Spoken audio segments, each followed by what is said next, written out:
बिस्मिल्लाहिर्रहमानिर्रहीम। अस्सलाम वालेकुम जी, मैं हूं ज़की अब्बास। नाज़रीन, आप सब बखूबी जानते हैं कि आज के दौर में बैटरियों की क्या अहमियत है।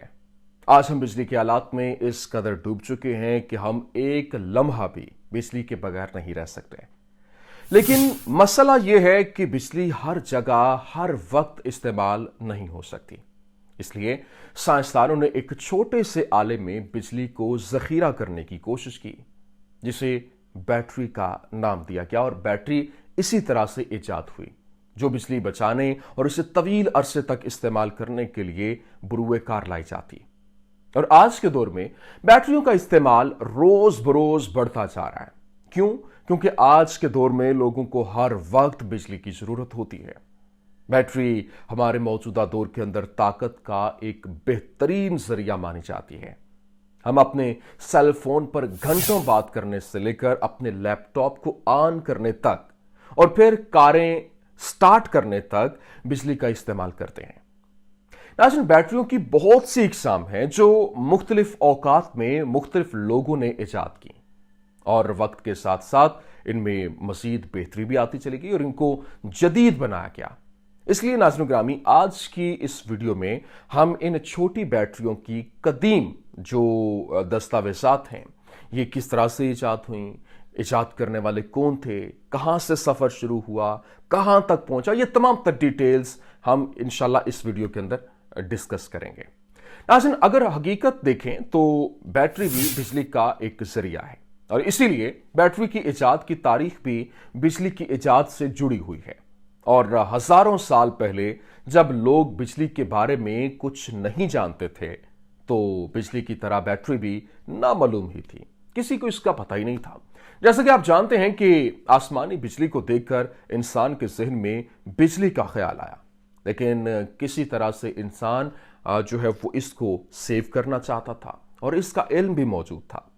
अब मिस्र, मतलब कि इजिप्ट, मिस्री 2700 साल पहले बरकी बिजली के बारे में, बरकी मछली का आपने तज़किरा सुना होगा, जिसके सबूत मिस्र में आसार कदीमा के कई दरियाफ्तों के दौरान मिले। और ये भी कि जो 600 कबल मसीह यूनान में रहने वाले जो थैलिस नामी साइंसदान ने अंबर पत्थर की वजह से होने वाली जो कशिश के ऊपर गहरा मुताला किया और जदीद जो इसको जामद करने का जो है वो सिलसिला इसको बनाया। और इसकी दरियाफ्त की कहानी बहुत दिलचस्प थी, क्योंकि 1936 में बगदाद शहर के करीब एक नई रेलवे लाइन की तामीर के दौरान खुदाई का काम जारी था। और इस खुदाई के दौरान यहां काम करने वाले जो मुलाजिमीन थे, तकरीबन 2000 साल पुराना एक कदीम मकबरा उनको नजर आया।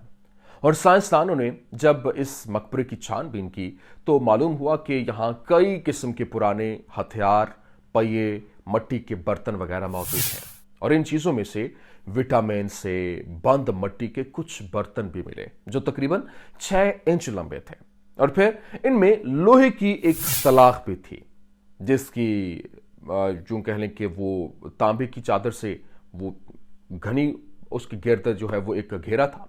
फिर उन्हें शक हुआ कि 2000 साल पहले इन मट्टी के बर्तनों में बैटरियां इस्तेमाल की गई थीं। बाद में इसी तरह के कई नमूने रोम से भी मिले, और इस सब का मुताला करने के बाद साइंसदानों का अंदाजा ये था कि इस तरह के मट्टी के बर्तन रोम और बगदाद के अंदर 3000 साल कबल मसीह इलेक्ट्रोप्लेटिंग मेटल या फिर आग लगाने वाले हथियार के तौर पर इस्तेमाल होते रहे हैं। और बाद में साइंसदानों ने इस बर्तन को पॉथीन बैटरी का नाम दिया।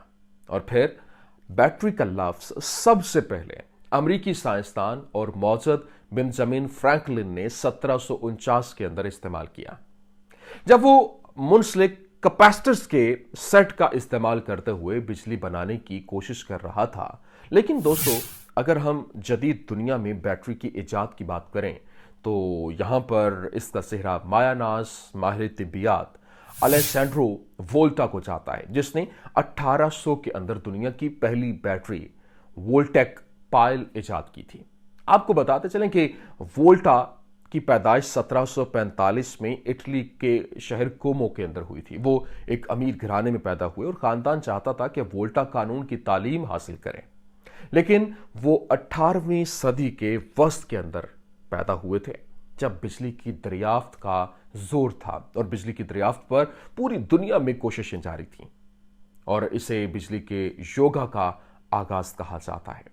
चुनांचे 14 या फिर 15 साल की उम्र में उसने अपनी दिलचस्पी का इजहार किया और इसी में अपना करियर बनाने का सोच लिया और दूसरे साइंसदानों की तरह वो बिजली के बारे में बेहद मुतवज्जे और मुतजस्सिस हो गया।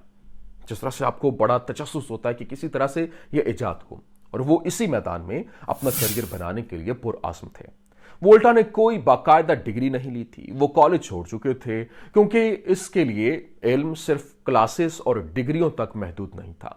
इसके बावजूद वो हमेशा फिजिक्स के शोबे के अंदर काम करते रहे। जब वो 18 साल के थे तो वो और उसका खानदानी दोस्त लेबोरेटरी के अंदर तजर्बात करने लगे और हमेशा बिजली के तजर्बात में जारी जो एक नया सिलसिला उन्होंने रखा और अपने अजीम इल्म और साइंसदान से जो एक ताल्लुकात थे वो भी वाबस्ता थे। साइंस से बेपनाह मोहब्बत की वजह से वो 1778 में पावाया यूनिवर्सिटी में फिजिक्स का प्रोफेसर मुकर्रर किया गया और यहां पर 1780 में एक और तिबियात का साइंसदान लोई गालवानी था जिसने मेंढकों के मुख्तलिफ धातुओं और फिर बिजली के साथ कुछ हैरानकुन तजर्बात किए थे। अब इनके कुछ मेंढकों को लेकर इनकी टांगें काट कर और इन टांगों को धाती पट्टी से जोड़कर बिजली के तूफान में रख दिया गया। अपने तजर्बे के दौरान इसने मुशाहिदा किया कि जब बिजली का तूफान इस पार से टकराता है तो फिर मेंढकों की टांगें हिलने लगती हैं।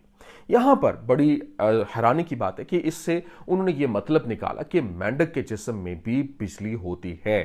अगरचे बात में से बरकी असाबी तहरीकों की बुनियाद के तौर पर कबूल किया गया, लेकिन वोल्टा ने इस मुशाहिदे पर तनकीद की और दलील दी कि मेंढकों के पट्टे इसी तरह बिजली का जवाब दे रहे हैं जैसे इंसानों के पट्टे मेंढकों के पट्टे बिजली पैदा नहीं करते। ये वोल्टा का नैरेटिव था। अब जनाबे वाला जो वोल्टा गालवानी को गलत साबित करना चाहता था, रफ्ता रफ्ता वोल्टा और गालवानी के दरमियान तनाज़ा काफी बढ़ गया और उसने अतालवी साइंसी बरादरी को 2 हिस्सों में तकसीम कर दिया। ताहम इस वाकये के बाद वोल्टा भी गालवानी के इस टेस्ट का बारीक बीनी से मुताला करते रहे, जिसकी वजह से अलेसेंड्रो वोल्टा ने इसे साबित करने के लिए एक तजर्बा किया। उसने बहुत से तांबे और चांदी के सिक्के लिए और फिर तांबे के सिक्कों में से एक को उसने चांदी के सिक्कों के ऊपर रख दिया। लगाते हुए उसने हर एक को स्टील के तार से जोड़ना शुरू कर दिया और फिर बाकी चांदी के सिक्कों को इन तारों से जोड़ दिया जो पहले से मेंढक की टांग से जुड़े हुए थे। अब जनाबे वाला हुआ ये कि सर्किट मुकम्मल हो गया और इस अमल से मेंढक के टांग को हरकत मिली। इस प्रैक्टिकल में आपने वोल्टा और गालवानी के तजर्बे के हवाले से एक बहुत ही अहम, बहुत ही दिलचस्प चीज का एहसास हुआ और उसने देखा कि गालवानी के तजर्बे में बिजली पैदा करने की वजह मेंढकों के पट्टे नहीं है बल्कि 2 मुख्तलिफ किस्म की धातें थी और यहां पर जो इस तजर्बे में जिंक और तांबे की धातों के कई जोड़े शामिल थे और ये 2 धातें 2 इलेक्ट्रोड के तौर पर काम किया करती थीं, जिसे हम कैथोड और एनोड के नाम से जानते हैं। वोल्टा ने यहां पर इन दोनों धातों को एक कपड़े से अलग किया जिसे नमकीन महलूल में भिगो दिया था और यह कपड़ा इलेक्ट्रोलाइट का काम करता था।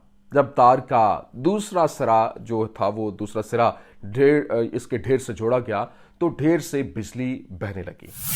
इसके बाद उसने चांदी और दीगर धातों का एक और ढेर बनाया जिसमें उसने यही अमल अपनाते हुए सिर्फ धातों की मिकदार बढ़ा दी और फिर उसने एक तार को लेकर तार के दोनों सिरों को ढेर से जोड़ दिया।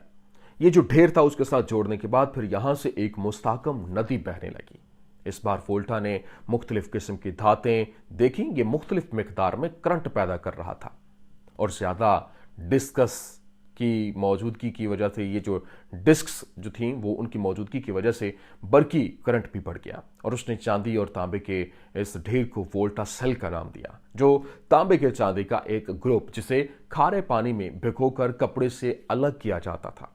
अब इसके गैर मुस्तहकम सेल से तकरीबन 3 माह तक बरकी रूह पैदा की जा सकती थी और वोल्टेज पैदावार इस वक्त तक नहीं रुकी जब तक कि इसमें मौजूद गेंद का नमक इतना कमजोर ना हो जाए कि वोल्टेज पैदा कर सके। नाज़रीन, बाद अज़ां 20 मार्च 1800 को वोल्टा ने पहली बार लंदन की रॉयल सोसाइटी के सदर को अपनी इजाद इलेक्ट्रिक पाजेब यानी कि इलेक्ट्रिक जो बैटरी थी वो पेश की। उस वक्त बहुत से साइंसदान वोल्टा की इजाद से बहुत मुतमईन थे। ताहम वोल्टा अपने खुलियात से सिर्फ थोड़ी मिकदार के अंदर बिजली पैदा कर सकता था, इसलिए उसने कई खुलियों को आपस में जोड़कर एक बैटरी बनाई और उसकी पहली बैटरी में 6 सेल थे। वो V2 बिजली पैदा कर सकती थी, जबकि मतलब 2 वोल्ट। और ये जब वोल्टा की इजाद शाया हुई तो उसने दुनिया भर के साइंसदानों के लिए तवानाई के मैदान में एक नया दरवाज़ा खोल दिया। बाकी तमाम साइंसदानों ने फिर इसका पता लगाना शुरू कर दिया और ये इस शक्ल में और क्या कर सकता है जो पहले बनी हुई जो बड़ी स्टेशनरी मशीनों से कहीं ज़्यादा पोर्टेबल थी। अब वोल्टिक बैटरी ने यहां पर बिजली का एक काबिल एतमाद जरिया फराहम किया, लेकिन इसकी हुदूद थी और हवा में नमी की वजह से इसे बार बार देखभाल की जरूरत भी थी और वो बड़ी मिकदार में बिजली फराहम करने से भी कासिर था। और इन तमाम खामियों के वजह से जर्मन कीमियादान जॉर्ज ओहम और फ्रांसीसी जो साइंसदानों को इसके काम के तरीकों को मजीद जो है वो बेहतर बनाने की तरगीब दी गई कि आप अगर इसको मजीद बेहतर बना लें तो ये अच्छा हो सकता है, जिसकी वजह से 1836 में अंग्रेज जॉन एफ डैनियल ने यहां पर डैनियल सेल इजाद किया, जिसमें 2 इलेक्ट्रोलाइट्स कॉपर सल्फेट और जिंक सल्फेट का इस्तेमाल किया गया। ये साल कुछ ज्यादा महफूज और कम बरकरार रहा और फिर 1859 के अंदर फ्रांसीसी मौजूद कैस्टन प्लांट ने पहली अमली स्टोरेज लेड एसिड बैटरी तैयार की जो बैटरी रिचार्ज हो सकती थी। इस किस्म की बैटरी आजकल कारों के अंदर इस्तेमाल होती है। दोस्तों, फिर इसके बाद वक्त के साथ साथ बहुत से लोगों ने मुख्तलिफ बैटरियां इजाद की और यहाँ सबसे इंपॉर्टेंट चीज़ कि बैटरी एक तवानाई का जखीरा करने वाला आला बन चुका जो बहुत से खुलियों को आपस में जोड़कर बनाया जाता है, जबकि इलेक्ट्रोकेमिकल रिएक्शन बैटरी के इन खुलियों के अंदर होता है जो कीमियाई तवानाई को बरकी तवानाई में तब्दील कर देता है, जिससे हमें तवानाई हासिल होती है। और फिर नाज़रीन ग्रामी, इलेक्ट्रोकेमिकल रद्द-ए-अमल केमिकल्स में मौजूद आइटम्स की वजह से होता है और हर खुलिये के अंदर 2 किस्म के इलेक्ट्रोड होते हैं, कैथोड और एनोड, जो इलेक्ट्रॉन के बहाव में मदद करते हैं और खुलियात के अंदर इलेक्ट्रॉन का बहाव मनफी से पॉजिटिव की तरफ जाता है, जबकि सर्किट में पॉजिटिव से मनफी की तरफ होता है। और इसी तरह की बैटरी से आउटपुट करंट और वोल्टेज में मिल जाता है। नाज़रीन, ये थी आज की वीडियो। उम्मीद करते हैं वीडियो आपको पसंद आई होगी। पसंद आने की सूरत में लाइक कीजिए, शेयर कीजिए और हमारे चैनल को सब्सक्राइब करना मत भूलिएगा। शुक्रिया।